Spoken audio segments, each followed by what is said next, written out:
I grew up in a Muslim household. I was born in Bangladesh but raised in Australia. We weren't terribly religious, and I'd probably call myself now as an atheist or maybe a cultural Muslim.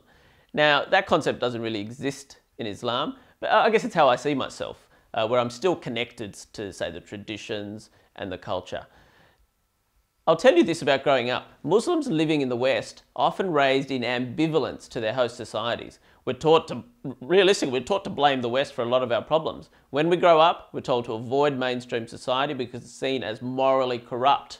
Basically, parents are terrified that their children will take drugs or have sex. Okay, fair enough. I mean, they're not alone there, so they're not the only groups worried about that.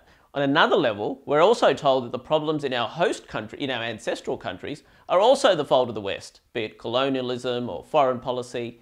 This can breed a degree of resentment and identity disturbance for many Muslim kids.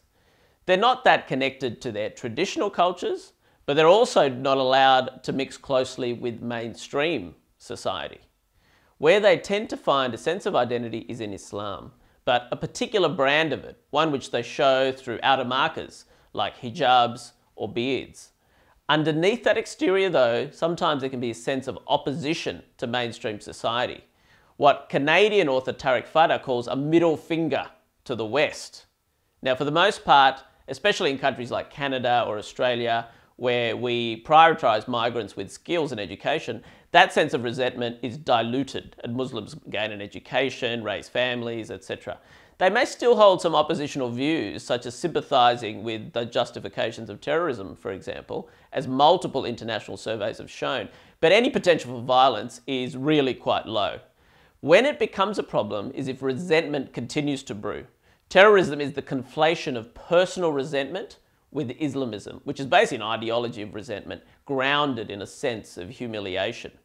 But this is really now the challenge of Western societies. Any group of Muslims that may harbour a sense of resentment are a real risk of interpreting their religion in the resentment jihadist areas. That's why refugees have been a problem in Western societies. Now, refugees aren't innately sinister.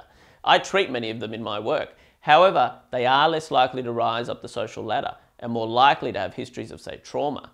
The modern economy also doesn't support a lot of unskilled roles for many of them that it might have in the past. Because refugees are more likely to build up resentment, and they're already living in communities where they're used to blaming the West for everything, they are at greater risk of becoming radicalised. In countries throughout Europe, you don't need to be a refugee to have that sense of resentment. Many professionals have committed terrorist acts.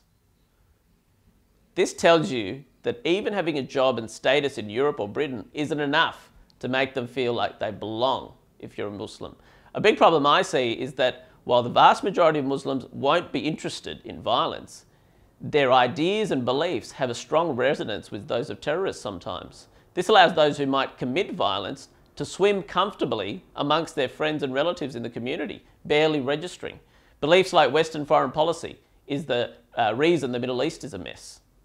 That you must be a Muslim first and foremost and have a strong allegiance with the international Muslim community, the Ummah. This is also why Muslims identify so strongly with events in the Middle East. That martyrdom and the afterlife are glorified and seen as the ultimate reward. That Islam's destiny is to trump over the world.